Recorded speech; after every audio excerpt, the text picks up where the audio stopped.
नमस्कार, मैं आरती यादव और आज यहाँ पर हम बात करने वाले हैं यूपी UMS CP नेट या सैफई पैरामेडिकल एंट्रेंस एग्जाम 2024। बात करेंगे कि यहाँ पर कौन से स्टूडेंट्स इस फॉर्म को भर सकते हैं, कौन से स्टूडेंट्स इस फॉर्म को नहीं भर सकते हैं, पेपर पैटर्न क्या है, सिलेबस क्या है, कॉलेज की फीस क्या है, फॉर्म आपके कब आएंगे, कब इसका एग्ज़ाम होगा, साथ ही साथ कौन से कोर्स आप इस एग्ज़ाम को देने के बाद कर सकते हैं सैफई पैरामेडिकल कॉलेज से। बहुत सारे स्टूडेंट्स के डाउट है कि मैम यदि हम CP नेट एग्ज़ाम देते हैं तो क्या हम यहाँ पर BSc नर्सिंग कोर्स कर सकते हैं या अदर कोई BRIT कोर्स कर सकते हैं। तो आप वीडियो को पूरा जरूर देखिएगा, वीडियो में ये सभी जानकारी आपको दी जाएगी। इस वीडियो को देखने के बाद आपके कोई भी डाउट हमारे हिसाब से नहीं रहेंगे। बात करते हैं यहाँ पर कि यदि आप इस एग्जाम की तैयारी कर रहे हैं तो बिल्कुल अच्छी बात है, नहीं कर रहे हैं तो करना शुरू कर दीजिएगा, आपके पास ज़्यादा टाइम नहीं बचा हुआ है। दूसरी बात, अभी तक आपने इस चैनल को सब्सक्राइब नहीं किया है तो कर लीजिएगा, जिससे आपको आने वाली प्रत्येक अपडेट टाइम टू टाइम मिलती रहे। और यदि आप तैयारी कर रहे हैं CP नेट की तो आप हमारे चैनल पर बायोलॉजी की बहुत ही बेहतरीन तैयारी कर सकते हैं। बात करते हैं सबसे पहले कि इस फॉर्म को कौन से स्टूडेंट्स भर सकते हैं 2024 में और कौन से नहीं भर सकते हैं। तो देखो यहाँ पर यदि आप 12th कर चुके हैं तो आप फॉर्म को भर सकते हैं। इस टाइम यदि 12th कर रहे हैं तो इस फॉर्म को अप्लाई नहीं कर सकते हैं। ठीक है, 12th की आपने 4-5 साल हो गए तब भी आप इस फॉर्म को भर सकते, कोई दिक्कत नहीं है। दूसरी बात, यहाँ पर आपकी जो एज है वो 17 वर्ष कंप्लीट होनी चाहिए। वो भी कब तक, तो 31 दिसंबर 2024 तक आप 17 वर्ष के पूरे होने चाहिए।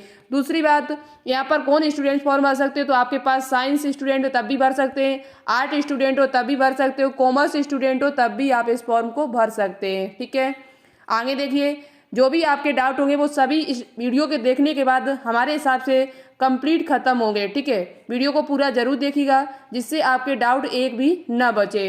अब बात कर लेते हैं कि पेपर पैटर्न क्या है और पेपर भाषा क्या है, इसकी किस भाषा में इसका पेपर आता है। तो CP नेट का जो पेपर है आपका वो दोनों भाषाओं में आता है, हिंदी और इंग्लिश। हिंदी और इंग्लिश दोनों भाषाओं में इसका पेपर आता है।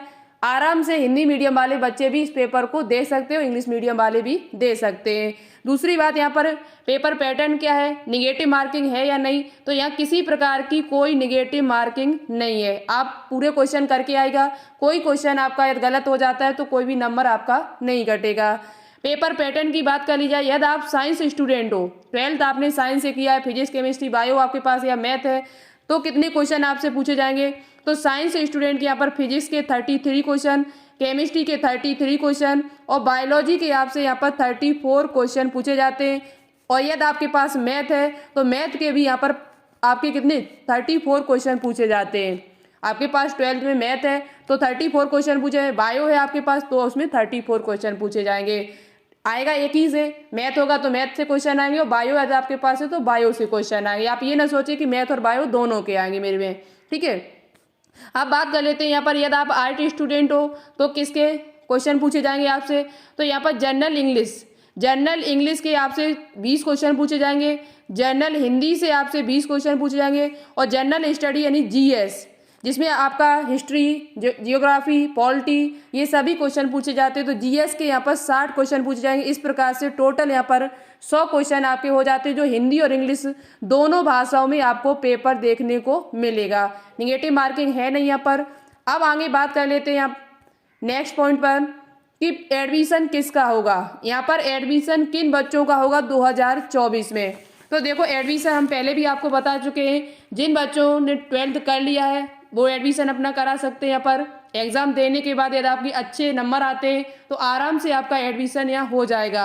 आपके पास फिजिक्स केमिस्ट्री बायो है या फिजिक्स केमिस्ट्री मैथ है, आप एडमिशन करा सकते हैं। साथ ही साथ आप आर्ट स्टूडेंट हो, आप कॉमर्स स्टूडेंट हो, आपका एडमिशन हो जाएगा। साथ ही साथ यहाँ पर यदि आप अदर स्टेट से हो तब भी आप इस फॉर्म को अप्लाई कर सकते हैं, आपको जनरल के हिसाब से सीट यहाँ पर दे दी जाती है।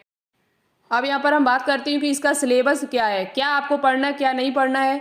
NCERT के हिसाब से आपको चलना है, NCERT पूरा पेपर यहाँ पूछा जाता है। ठीक है, दूसरी बात, आपको 11th और 12th दोनों ही क्लास आपको पढ़ने, दोनों ही क्लास से यहाँ क्वेश्चन पूछे जाते हैं। 11 से भी आता है और 12th से भी आता है, लेकिन आपको ज़्यादा जो ध्यान देना है वो 12th क्लास पर देना है, क्योंकि यहाँ पर लगभग 70 से लेकर 75% जो पेपर है वो 12th क्लास से ही पूछा जाता है। अब यहाँ पर हम बात करते हैं जो बच्चे पिछली ईयर हमसे तैयारी कर रहे थे वो बायोलॉजी में बहुत ही अच्छा करके, यदि आप अभी तक बायोलॉजी की तैयारी नहीं अच्छे से कर पाए तो कोई बात नहीं, आप यहाँ पर इस चैनल पर 5 से लेके 6 महीने अपने आप को दे दीजिएगा। आप 34 क्वेश्चन में लगभग यहाँ 30-31 क्वेश्चन करके आएंगे, 30+ क्वेश्चन आप करके आएंगे, क्योंकि पिछली ईयर जो बच्चे पेपर देने के लिए गए हुए थे वो बायोलॉजी में 30+ क्वेश्चन सही करके आए लगभग। तो आप भी कर सकते हैं। डेली यहाँ पर 4:30 बजे आपके लिए लाइव क्लास चलती है, वो भी फ्री में, किसी प्रकार का कोई आपसे चार्ज नहीं लिया जाएगा। और यहाँ पर दोनों भाषाओं में आपको पढ़ाया जाता है, NCERT बेस हिंदी और इंग्लिश में, ठीक है। तो आप भी 4:30 बजे अटेंड कर सकते हैं। यहाँ पर हम 12th क्लास की बायोलॉजी कंप्लीट करा चुकी हूँ, 11th क्लास कल से ही मैंने शुरू किया हुआ है, ठीक है। 11th क्लास में ह्यूमन फिजियोलॉजी चल रहा है, तो आप भी पढ़ सकते हैं।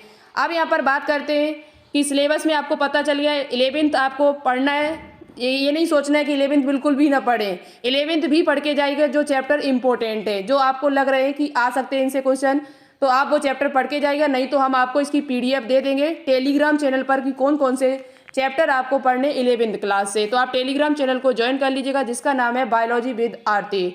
और 11th क्लास तो आपको जो हम बताएं वही पढ़ना है, और 12th क्लास में आपको पूरा ही पढ़ना है। 12th क्लास में आपको पूरा ही पढ़ना है, बिल्कुल भी कोई चैप्टर नहीं छोड़ना है, ठीक है। अब यहाँ पर हम बात कर लेते हैं कि इसके कॉलेज की फीस क्या है, कोर्स कौन कौन से आप कर सकते हो, हॉस्टल की फीस कितनी लगती है। तो देखो, इस एग्जाम को देने के बाद कॉलेज आपका एक ही है, ऐसा नहीं है कि यहाँ पर बहुत सारे कॉलेज जुड़े हुए। इस एग्जाम को देने के बाद आप यूपी के किसी भी कॉलेज में एडमिशन ले सकते हैं, ऐसा नहीं है। एक ही कॉलेज है, UMS के नाम से जाना जाता है, जो सैफई में आपका पड़ता है, सैफई में पड़ता है, इटावा के पास में। इस CP नेट एग्जाम देने के बाद आप यहाँ से 3 कोर्स आप कर सकते, केवल BSc नर्सिंग आप नहीं कर सकते। CP नेट एग्जाम देने के बाद BSc नर्सिंग के लिए यहाँ पर अलग से एग्जाम कराया जाता है, इस बात को ध्यान रखिएगा। CP नेट एग्जाम देने के बाद आप जो कोर्स यहाँ से कर सकते हैं वो B फार्मा कर सकते हैं, V फार्मा कर सकते हैं, साथ ही साथ आप GNM कोर्स कर सकते हैं और ANM कोर्स यहाँ से कर सकते हैं। ये 3 कोर्स यहाँ से आप कर सकते हैं CP नेट एग्जाम देने के बाद।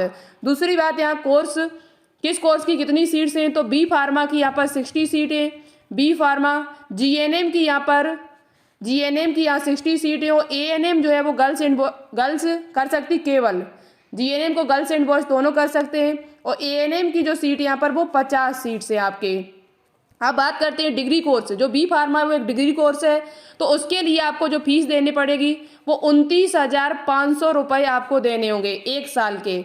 और डिप्लोमा कोर्स आपका GNM और ANM जो है वो दोनों ही डिप्लोमा कोर्स हैं, जो आपका एक 3 साल का है, दूसरा 2 साल का है ANM। इसके लिए आपको 25,000 रुपये देने होंगे 1 साल के। 1 साल के यहाँ 25,000 रुपये आपसे लगेंगे। हॉस्टल की फीस की बात की जाए, यदि आप हॉस्टल लेते हैं तो 4800 रुपये आपसे हॉस्टल के यहाँ पर लिए जाते 1 साल के। मेस का खर्चा आपको अलग से देना होगा, ठीक है।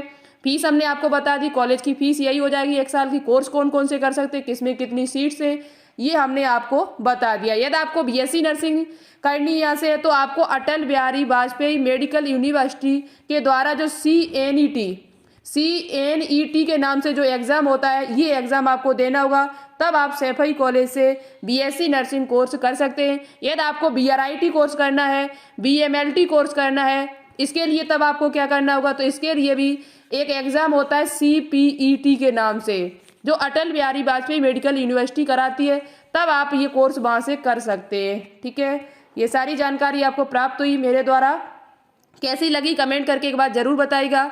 और फॉर्म इसके कब आएंगे, अब बात कर लेते हैं कि इसके फॉर्म कब आएंगे और एग्ज़ाम कब होता है।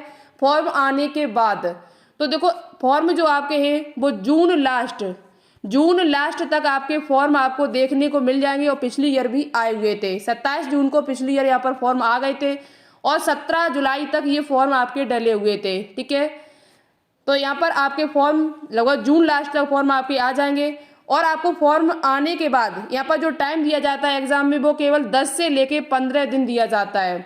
10 से लेके 15 दिन के बाद आपका पेपर यहाँ पर करा लिया जाता है।